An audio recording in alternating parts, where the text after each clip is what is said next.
He was about like 90-10 favor to win that match after that.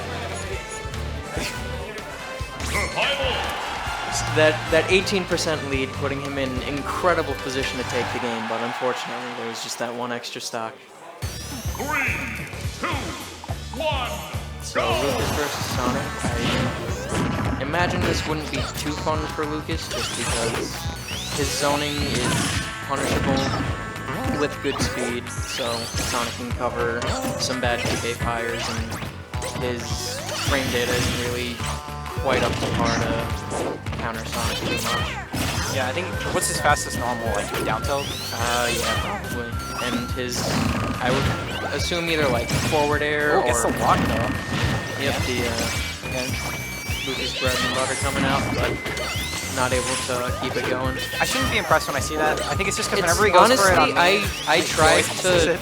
Like, Lucas was my brawl mate, so when he came out, I tried to pick him up, and I honestly could never get the timing for that, so I always have respect for it. He's keeping it pretty close right now, though. Yeah. That one combo got him a lot of percent and made it pretty good. Lucas having one of the best tether grabs seems like it's coming in useful because, oh yeah, definitely. It's actually not much more punishable than a usual grab, really. So, Craftis maybe not entirely ready for that, but I would imagine he probably plays against Juice a bit, so I'm sure he's familiar with the matchup enough. But still, Mook definitely, like, playing super, like, yeah, he's doing super respectable game right now. Like, this is basically even.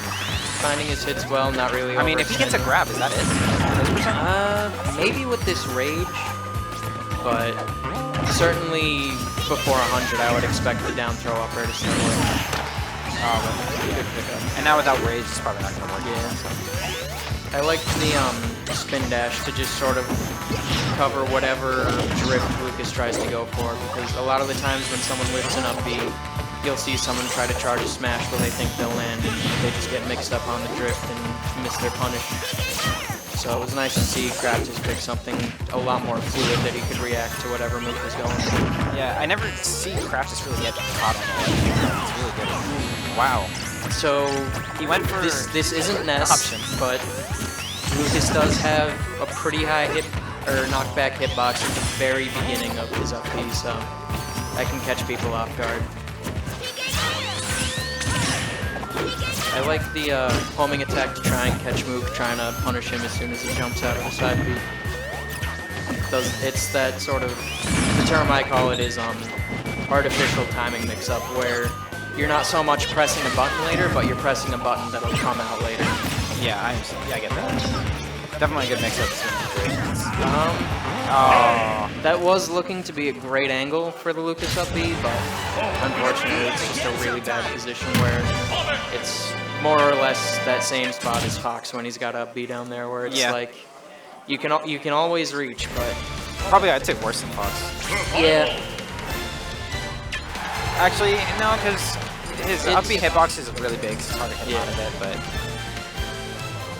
it's worse in that it's more difficult to use than Fox's, but yeah, the hitbox makes it a little safer. Yeah, once you can master it, it's definitely one of the better up Bs to have.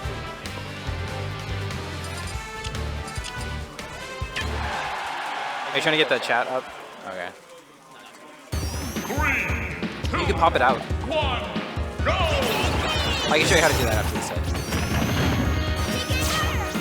Alright, so Mook kind of picked the FD. I think Mook getting first hit again.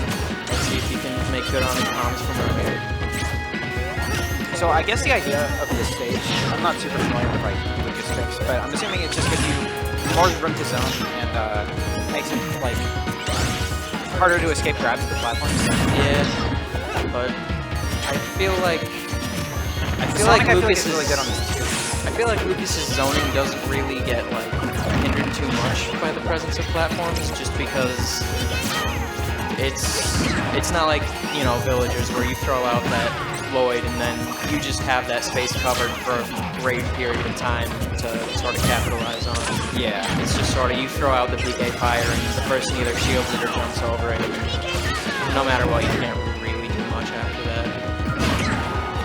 Yeah. Craftis' edge guarding is so good. I noticed this when I played against him in doubles. He is so good at covering ledge options. Yeah. It's actually That was especially good because somehow, even though that down smash hit from so far away, I think it 2-framed because it looked like Mook got his double jump back.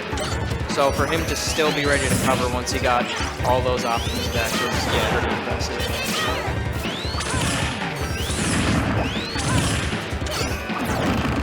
Oh, that might be the stock. Yeah. Yeah.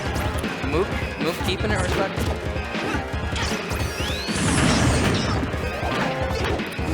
Okay, not getting good spring drift on the spring. Yeah, Lucas's drift, I'd imagine, is going to make that hard. Yeah. Good patience on the ledge. He got the first forwarder, but the problem is that he keeps going for that second one. And the first time he went for it, he didn't space it properly and got punished. I don't think he learned from that the second time, but if he keeps going for that option, the 2 pairs from the ledge, I think Craftis is definitely going to get on and start punishing it. Because I would imagine the strength of it comes from them not expecting you to get the second one out. Yeah, exactly. So once you show that you can do that, Ooh, that was really close to hit it. They're seeming like a good tool to try and counter out spin dash as long as you can catch it Also past that that. fair hit him right out of the spin dash. Yeah, that was cool. The PSI disjoint to it. Yeah, working pretty well. And that invincibility just going straight through the tether that time. All this rage, it's going to make his kill throw come faster, but it's also not like, it's hard to get that damage. Plus, once you're past 150, there's no gravy to it anymore. It's all just, And Craftis pretty aware that Mook is wanting that one playmaking spike, so he just does his spin jump and then immediately up he's out of it. He's doing a good job of getting this percent on though. He's not too far from his arm, I don't think. Ooh, I didn't know you could interrupt the spring, or interrupt the tether grab with a spring like that. Yeah, now this is scary. He can take this game if he gets a grab now.